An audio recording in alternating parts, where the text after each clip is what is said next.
Hi, this is Willie Downs with The Journey, and today I'm here with Michael Del Monte. He is with the Art of Documentary, and I know we're going to have a lot of great things to hear from him. So, Michael, if you would, just start off by telling us a little bit about your background and how you got into the world of documentary filmmaking. I was a runner. I was like a long distance runner trying to make the Olympics, and I got hurt. And one of my teammates had a Canon T3i. This was like 2012. We were trying to make the 2012 Olympics. We were down in Florida training, and I was on the sidelines. I was hurt, and I picked up this camera, and I didn't go to film school. I had done my master's in philosophy and theology. But I'd always loved movies. I'd always loved, using cameras, but never thought it was a career. But then, yeah, well, I started shooting these little videos of some of my teammates. They were all kind of notable runners trying to make the Olympics, and I sent one of them to a running website. It's kind of like the go-to running website for professional running, and they messaged me back and were like, "Hey, could you make some more of these?" And they weren't going to pay me, but I was hurt, and I was like, "Yeah, absolutely." And yeah, that actually, funny enough, just thinking about it, I mean, that sort of set the tone for my next 10-year career, which was just these little portraits on individuals. I was doing just kind of trying to find the unique element of all those runners, and kind of some of them were post-collegiate female athletes. Some of them were a little later, they were holding off pursuing their next career, trying to make one last go at their running. So I was always trying to find like the unique aspect of people. Um, and that eventually those videos got in the hands of some people back where I'm from. And, they asked if I would film their running race. And then I did a music video, and then that was basically someone gave me a $500 check to make something, and I was like, I'm gonna go for this. So yeah, I basically started making documentaries. I knew right away. I picked up a book about how to make films. Can't remember what the book was called, and they said you should focus on a subject matter that you know intimately. When you're first starting, don't try and learn a new world. Like, pick a world that you're used to, and for me, it was running. So, yeah, my first doc was about a Boston Marathon champion, this guy who had escaped Kenya as a runner. He got a scholarship, and we followed him for a year as he tried to find out kind of the real reason why he ran. And it's a crazy story. So that's the long-winded answer of, yeah, how I started 10 years ago. That's awesome to hear. What would you say really attracts you to specifically documentary? Like, what is it about this form of storytelling that really draws you in? I think it's two things. One's the authenticity. You're using real people and real worlds, real spaces. Like, you're going into someone's house. You don't need to set design. Movies, for me, movies are often made like a big part of why they succeed or fail is the authenticity. Can the actors deliver the lines properly? Are they good lines? Are the worlds believable? And in documentary, you don't have to fight with any of that. You're given real people, real sets. So I was always drawn to that. I think the other thing is it's manageable. Like, it's approachable. Like, the scripted world. I always wanted to make movies, but I was like, I'm not going to go to film school. I'm not going to go work on sets for 10 years. Like, it was just never something I even comprehended. But the idea of following a character with a camera on your own, maybe with two or three people, and to make something visually exciting, that was I was really drawn to that. That I could explore the ideas that I'd been exploring in my philosophy, identity, you know, belonging, doubt, despair, angst. A lot of existential philosophy is what I focused on. And so to be able to then explore those ideas in a cinematic fashion, to me, it was a dream come true. So, could you share some pivotal moments that led to where you are today as a successful documentary filmmaker and educator?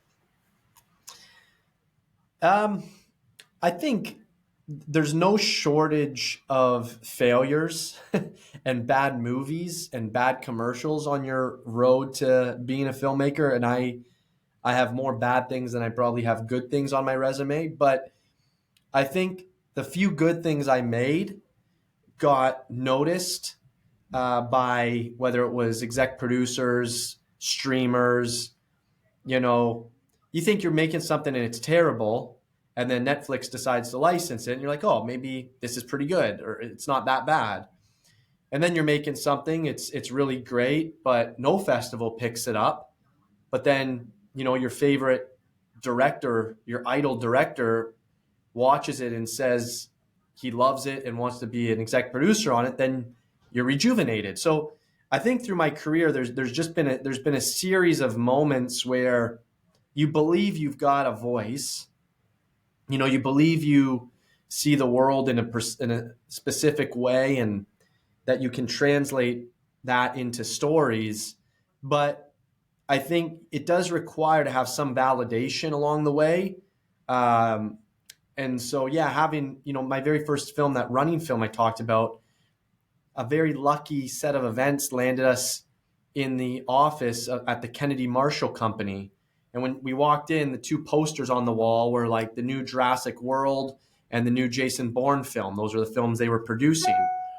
Frank Marshall, husband of Kathleen Kennedy, who heads up the whole Star Wars franchise at Disney now. He was a runner in college. And we just happened to get into the office because he had a young guy who was overseeing his documentary division. It was just him. He was the documentary division. But we knew someone who got the film to him. He helped edit it and wanted to show his boss, who was Frank. And then Frank put his name on it, and that, got picked up. So if I look back on my career, there are a series of events of kind of being at the right time at the right place. So it's a matter of making projects you love and putting everything into it. But then in Hollywood, it does require some, alignment of the stars, or whatever you want to call it. So, documentary filmmaking can be a really challenging field to break into. As you mentioned yourself, you came into it with, you didn't have all the technical training to do it. You hadn't been to film school. So what are some of the initial obstacles that you faced, and how did you overcome them? Gear was probably the biggest one for me. I knew nothing about the gear side of it. So it was about, one, I was from a small town, Guelph, Ontario, and they had this, it was called Ed Video. It was like a video organization where they rented out gear. They held workshops. So I just went to everything I could just to learn the gear side. I didn't know white balance and, f-stop and shutter. So I basically I learned as little as possible to allow me to make a film. I mean, that was sort of my approach. But then along with that was mentors, like trying to, there was self-learning, but then looking for people who were 5 and 10 years ahead of me in their careers, and just asking, and can I come on set? Can I take you out for breakfast? Not taking no for an answer. That was really a big part of my first year, and still to this day. I mean, I'm a big believer that you need to have something to contribute. You can't beg. You can't just be desperate. You need to let yourself come through. And so I always, I think, showed my passion and desire, kind of explained how I believed I could help. And, a few people gave me a shot to come on sets, to come out to jobs, kind of learn how creatives talk to each other, learn how cameras work. And, it took I just worked my butt off doing commercial work, whether it was little fitness shoots, event videos, whatever it was, but just tried to build up, they were all like practice for me. It was just felt like I was kind of in the batting cage, or they were practice swings, till, a few years later when I felt comfortable enough to operate the camera myself. And I still use people way better than me, but yeah, just I think reaching out to people who are better than you and just following in their footsteps. I think it's inspiring that that you saw that you had a vision. You knew what you wanted to do. You knew you wanted to get into documentary, and even though you didn't have those skills, you still pursued it and still found a way to achieve that. And I think that's really inspiring and something that I think all of us can take something away from. So, can you recall a specific project that was really a turning point in your career? What made it stand out to you?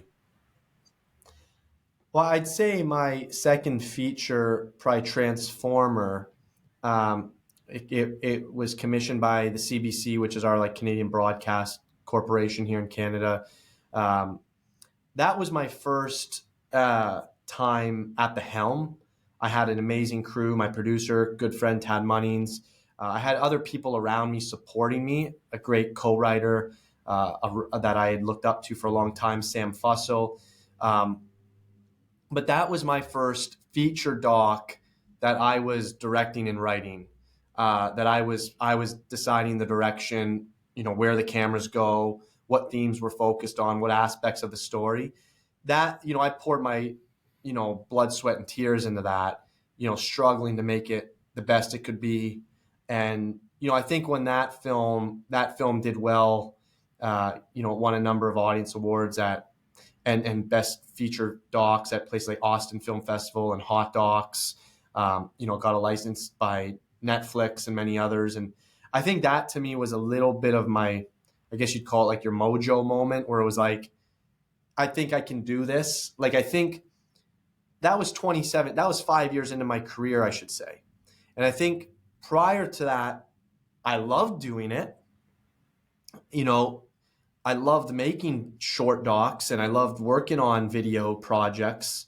But I think Transformer was the first time where I felt like my voice was validated. Um, like the type of themes and the way I approach stories was, I felt heard. I just felt like I can do, I felt like I was told by people, you should do more of this.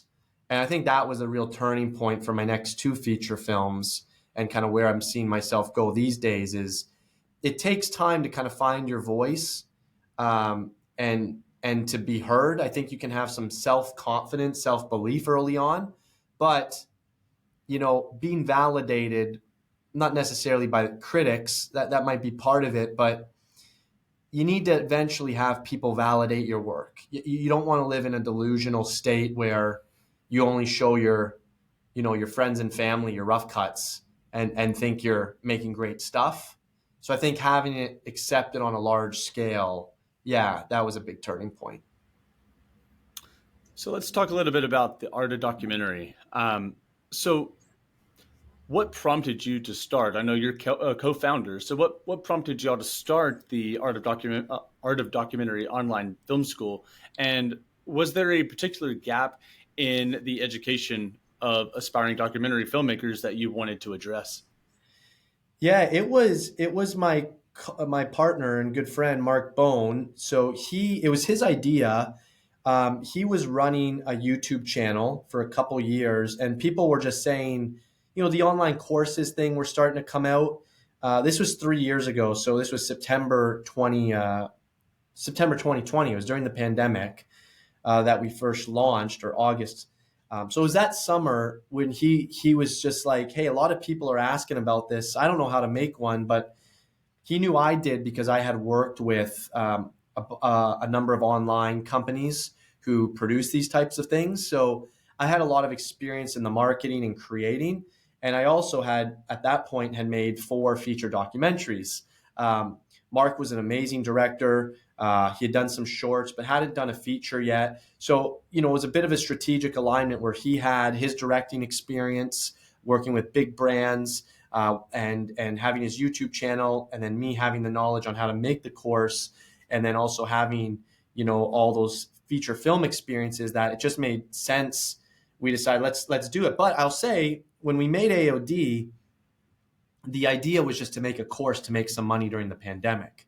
We never, we would be lying to say we foresaw what it was going to become. Like, we created one module. It was the complete guide to documentary filmmaking. how to find a good story, a good character, and how to get into film festivals. 50 videos every step along the way. We opened the doors, got some people in, a couple hundred people, I think, enrolled and made some money. We're like, that's great. Let's go back and make our films. And then 6 months later, people were asking, hey, are you going to open the doors again? Like, I didn't get a chance to get in, but we'd like to. I was like, sure, we'll let some more people in. But really, we just wanted to make the course and go make our films. And then we had the same number of people enroll in that second launch 6 months later. And then we were like, okay, maybe we should make a second module, something more advanced. Michael, you can talk more about your feature documentary filmmaking and whatnot. So we made module 2. And then from there, it just grew. It grew. We have over 4,000 students now from around the world. We've had a number of films play at some of the bigger, more notable film festivals in the world, be picked up by their national broadcasters. Students are getting, 6-figure retainer deals because not only are we teaching the filmmaking in AOD, but we also now teach kind of how to make a living, because making a living as a filmmaker is not a very good business model. So you need another business model. So we're building it out now into more of an online school. It's a film academy now where we want to see our filmmakers grow for 10 plus years. That's incredible. I know I've been following it for some time now on YouTube and on Instagram, and I mean it's really incredible what y'all are doing, and you can tell that you're really building a community of filmmakers and people that have a passion for this. So I think that's incredible what y'all are doing. How do you envision? I know you said early on you got into it. During the pandemic, you wanted to make some extra money, and you didn't really have a vision for all this. But now, 3 years later, how do you envision the art of documentary impacting the next generation of documentary filmmakers? Well, I think there's a huge shift happening right now with the streamers, broadcasters. The way films are made and distributed is changing a lot. As we're recording this, there's all the strikes that are going on in Hollywood with all the unions. And I think documentary is in for a radical awakening. I was talking to an agent recently at UTA who said, the big streamers, the only thing they're licensing or even commissioning are big name pop celebrity docs and true crime. So there's a big gap that's about to take place. And we're big believers that there are a lot of people, a lot of audience members who still want those intimate personal films, lower indie budget type of docs. They don't just want the big true crime serial killer murder mystery. So our goal is to fund films. That's where we want to take it. We use AOD as a place where you can come in and get the knowledge and information. And if you work hard and kind of go through the process, make your first short film, participate in some of our contests we have to get your work seen. We just had a call a couple hours ago with one of our students who were looking at fully funding his short doc, which is in tens of thousands of dollars. So that's our goal, is that it's a place where you can not just grow, but eventually get your films funded and then get the support you need. If you need help from one of our producers, from one of our editors, from Mark or myself, we want to be there to add that little, because the thing with docs, it doesn't require a ton of support, but it might require 1 or 2 people to bounce ideas off of. Like, you can be on set with 2 or 3 people and making these things, right? Like, the number of people it takes to make a doc is not large. So that's really our goal, is to help fund films and then help films get seen. That's really where we want to go, thinking of unique distribution models. Like, I just wrote an email for our email list that, the Netflix model is broken. And there's going to be a lot more films that are going to have to rely on creative, strategic distribution models, more grassroots, partnering with organizations or companies who might find use in their film because they align on the messaging, the themes, the ideas, and then doing community screenings, film tours. I think that's going to be a big direction of where indie filmmaking is going to be headed. And we've seen this in the past, but I think the rise of the streamers really caused this golden age of doc filmmaking in the 2010 to 2020, and I think now we're going to be seeing more of that indie grassroots movement that we would love to be on the front lines of. So, documentary filmmaking involves working with real life stories, like you said, typically following a person and telling their story, whatever that is, and oftentimes working with sensitive subjects. Uh, so, could you share a challenge you faced while working on a documentary and how you navigated it? Yes, I mean the answer would be sensitively, empathetically. Eh, I'm always upfront with my characters. I don't think my 5 feature docs I've made. I'm not Michael Moore or Alex Gibney. Like I'm not trying to find the scoop or like the angle. Like I'm not trying to uncover some dark mystery from behind my curtain or behind my characters without my character knowing it. If I discover something, we're going to discover it together, and my characters are going to want it in the film too. I consider my characters always part of my co-director. Uh, you know, a lot of examples come to mind. One in particular with the documentary Transformer. Janae. It's a story about the strongest man in the world transitioning to becoming a woman and not really wanting to do it, wanting to, fearful of letting go of this masculine shell that she created, this 250-pound alpha male, as she described herself. Um, and so when Janae didn't have, none of my characters have, final cut, but I let them watch the film and let me know what they think. And I don't promise I'll ever change anything. Often but I want to hear at least what they say. And so Janae watched Transformer and was floored by it, with one exception. There's a scene in the film where Janae's as a appearing as a guy working out with her buddies in the basement, lifting heavy weights, and she uses some vulgar language like you know, don't be a weak little bitch. Like it was just like, things that guys say when they're lifting. And Janae was like, I think when people see this, it's demeaning to women and I'm trying to transition and I think it's confusing. I said, Janae, I don't think it's confusing at all. I think this is very relatable. And I think this type of scene is going to help you connect with people who generally wouldn't watch a film about a trans character. And so I explained it to her. We talked about it and worked through it, and we kept the scene. Janae totally understood, and it ended up being a lot of people's favorite scene in the film because it showed her realness and that the struggle she was going through was honest.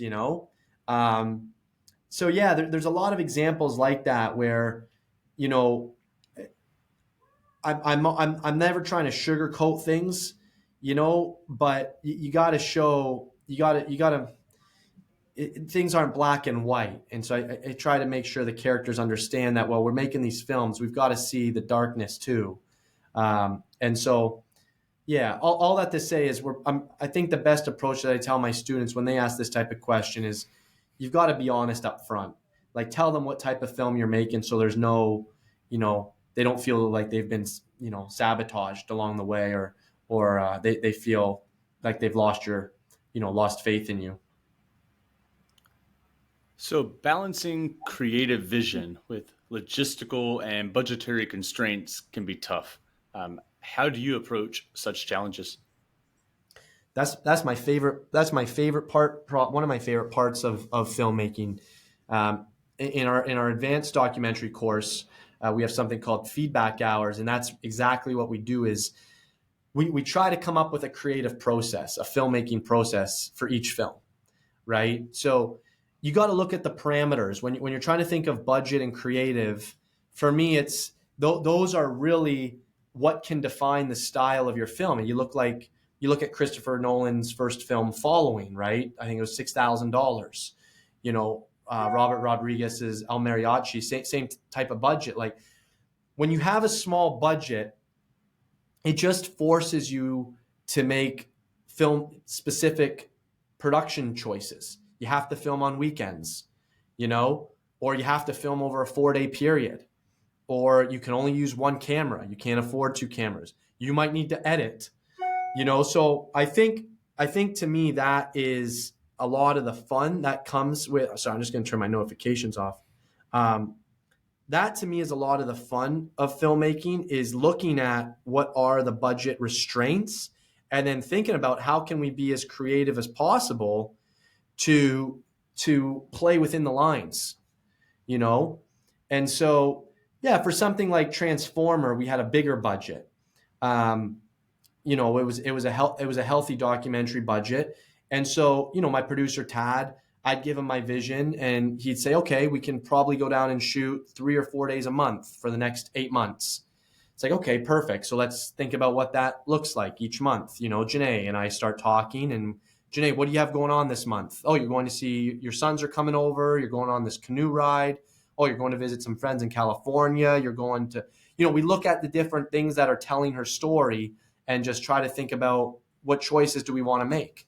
Where do we want to go? Where can't we go? Um, so yeah, it's really a matter of just making some creative decisions in terms of how many people are going to come on set, how many days can you actually film this? Are you renting a camera? Are you using your own? So I love restrictions personally.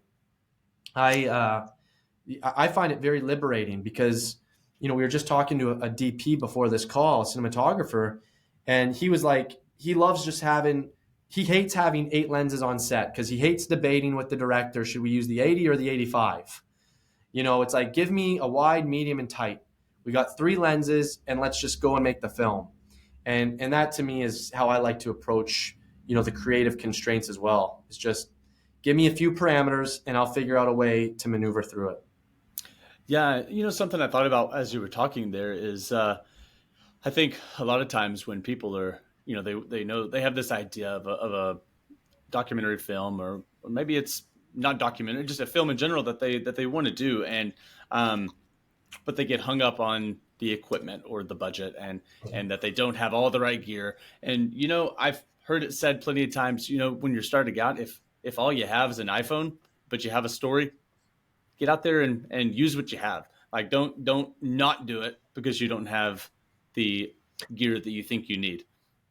Maybe make a short. It's like, that's what I tell my students. Like, yeah, maybe you'll have a hard time making, specific things might require specific tools, but I'm with you. It's like, if you're just starting out, and not chances are, there's almost 0% chance if you're just starting, you're getting your film picked up by a streamer, or, it's maybe even unlikely that it's getting picked up by a big festival. So just go make the thing. Except that the first few things you make probably aren't going to be following in Christopher Nolan's. Actually, he made Christopher Nolan, just so people know, there were a lot of micro shorts that he made, these little minor, like 30 to 60-second shorts he made before following, right? Because that's all he could afford for the film, right? He could only form, a couple rolls of film, and so that's what he did. So absolutely right. If you've got a cell phone at your disposal, maybe the film you're making is something that requires a cell phone aesthetic.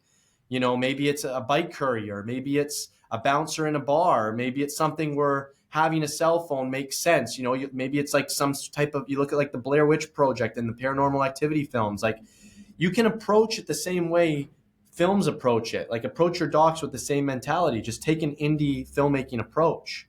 What's at your disposal, and use that. So throughout your journey, what's the most valuable lesson that you've learned both about filmmaking and teaching documentary filmmaking?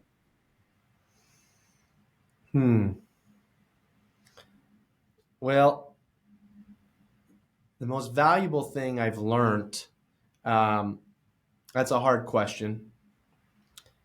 Um, People are precious. I think I've been in some world. I think, let me change my answer. Filmmaking is brutal. That's probably my answer, because people are precious. What I mean is, I've had the privilege of meeting some incredibly courageous and powerful characters, and it's been my goal and desire to try to get their stories seen by a more broad audience. But filmmaking is brutal. Trying to get into the TIFFs and Sundances, and trying to get onto the big streamers, it's harder than ever.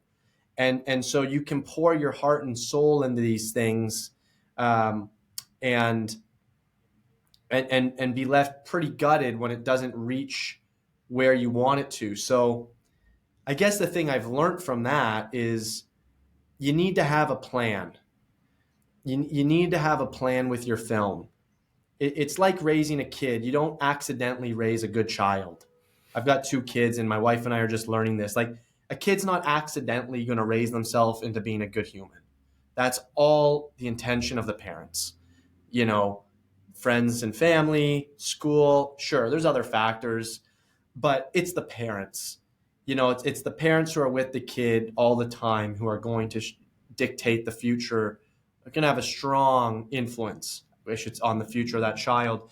And I think that's the same thing I've learned and try to teach in filmmaking is, if these people aren't picking up your film, then you got to get scrappy. You got to figure out, you have to figure out, it's your obligation to get this film out there somehow. If it's YouTube, then it's YouTube. But before you put on YouTube, go host a community screening in your town, get a PR agent, pump up the screening, just do the best you can with the story you've been given, because you owe it to the character, you owe it to yourself. You hear more and more about YouTube, or at least I have, about putting content out there, long form content. You mentioned YouTube versus, say, a film festival, or getting it out on something, say, like Netflix. How would you compare the two? I mean, how do you see that? Well, listen, I think there's an argument to be made that putting it on YouTube can reach more people, obviously, right? More people have access to YouTube than have to Netflix. That said, how do people watch it? So I advise our students, don't be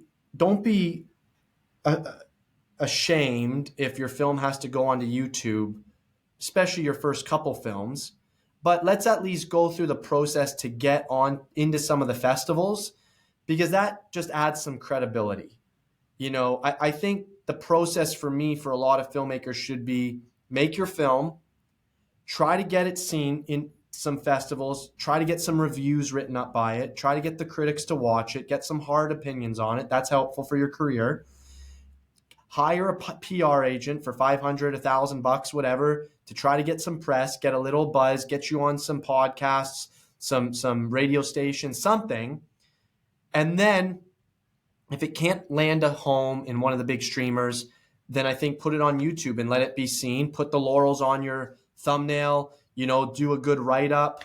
There's lots of other things you can do to distribute your film and give it kind of a strong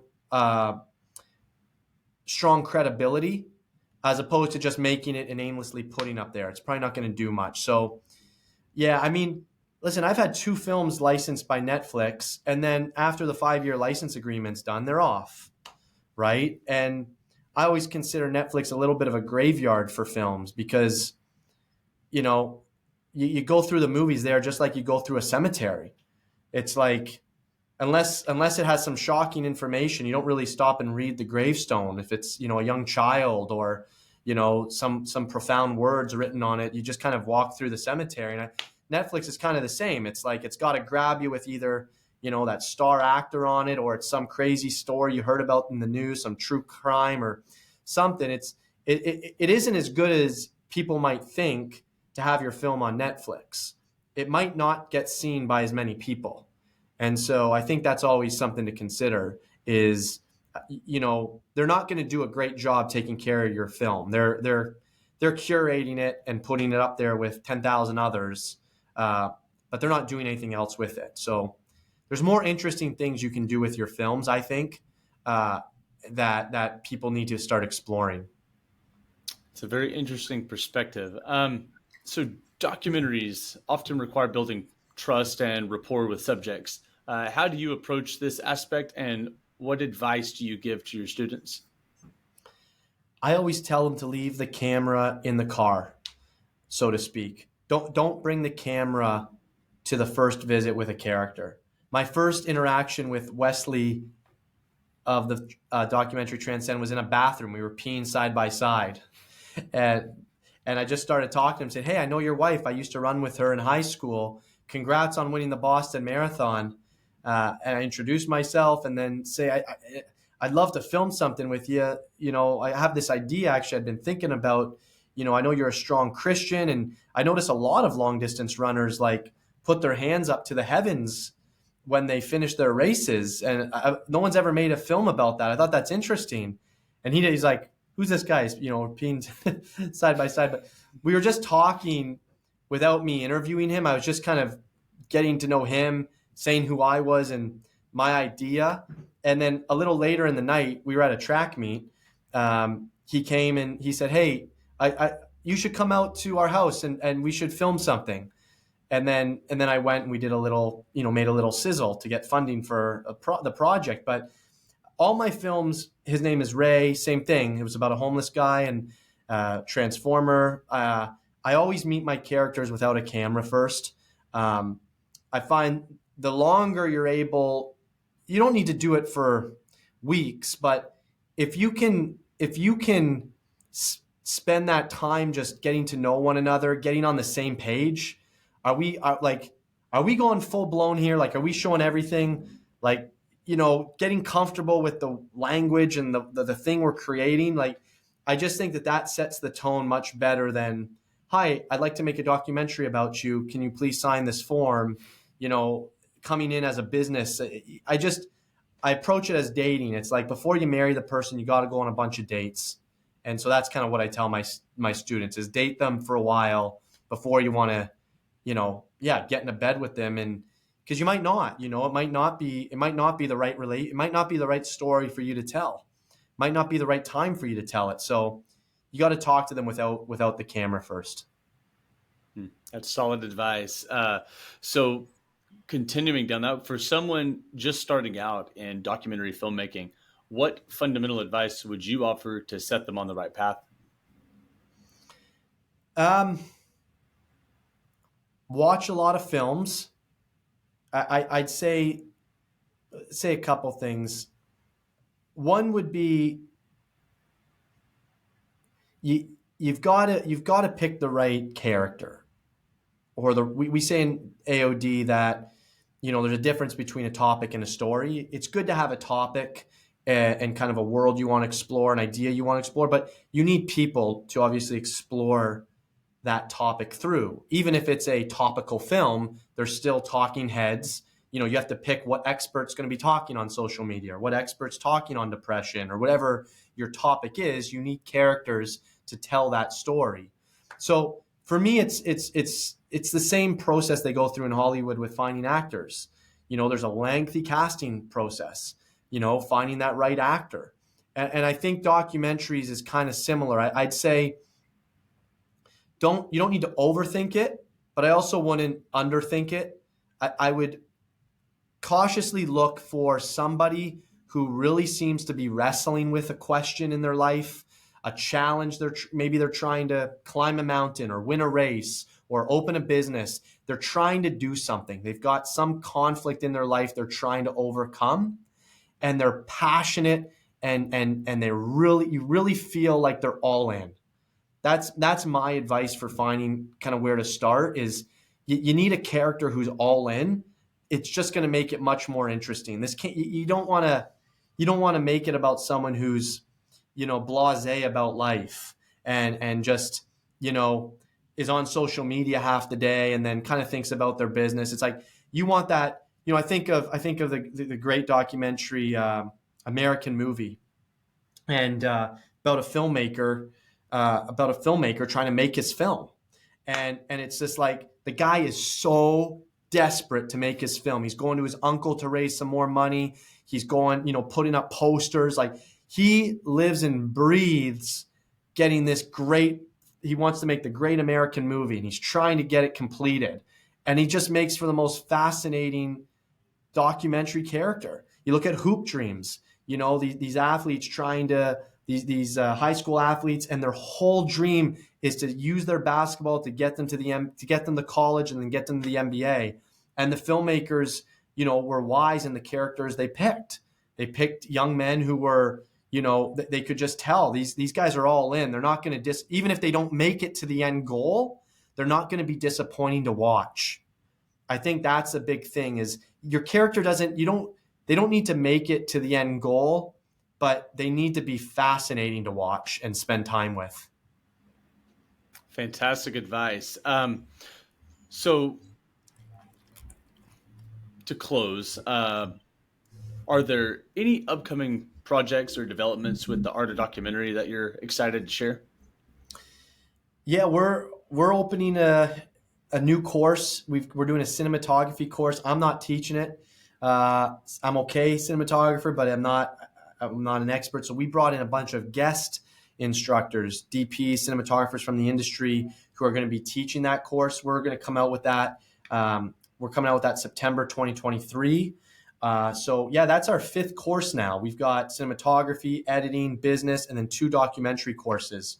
So I'm excited, to continue to build AOD. I never thought I could do something that, would allow me to not make stupid commercials. I'm so passionate about it. And so it's amazing being able to now make my films kind of as my hobby and passion, and then make my business AOD. The way they align is just, I feel very fortunate. So yeah, we're going to hold another film festival probably in Toronto or New York this fall. We held one in Toronto this summer, had 100 people out for our first in-person festival. We were really happy about that. We'll try to get 200 people this one. So yeah, I'm excited just to see if we can, make a little dent in the indie doc space, try to get some students' films funded, try to, maybe win some festivals, get some notoriety, and keep building this thing. So, my thing with doc filmmaking that I talk a lot about when I'm pitching it to people who might be interested, and it's easy for me to pitch this because it's the truth, is you and I come from different worlds, and that's what makes art in general so fascinating is you bring your lived experience into your art. So the geography you grew up in, the books you read as a kid, what your parents' relationship was like, what your relationship with your siblings was like, what school you went to, did you get along with kids in school? You and I could approach the same home or walk by the same homeless man on the street, and we're both going to tell that story completely differently. And so I think, bringing more people in the AOD, I'd never see it as like going to dilute, the filmmaking process. We're just going to be getting more unique perspectives. And that to me is what I'm most excited about. Well, Michael, how can listeners connect with you, learn more about your work, and get involved with the art of documentary? Probably the best way is Art of Documentary on our Instagram. I'm not really active on social media as much, but I pop in onto the Art of Documentary account from time to time. And so, yeah, I'd say theartofdocumentary.com, Instagram, it's the Art of Documentary. We've got a YouTube page now where we're starting to slowly curate the best of AOD films. So I think we've got 3 or 4 of them up right now. We're going to keep posting some of our student films. So yeah, if you Google the Art of Documentary, you'll find us. Very good. Awesome, Michael. Thanks again for joining me on here, and we certainly appreciate it. Have a Thanks, good one. Willie.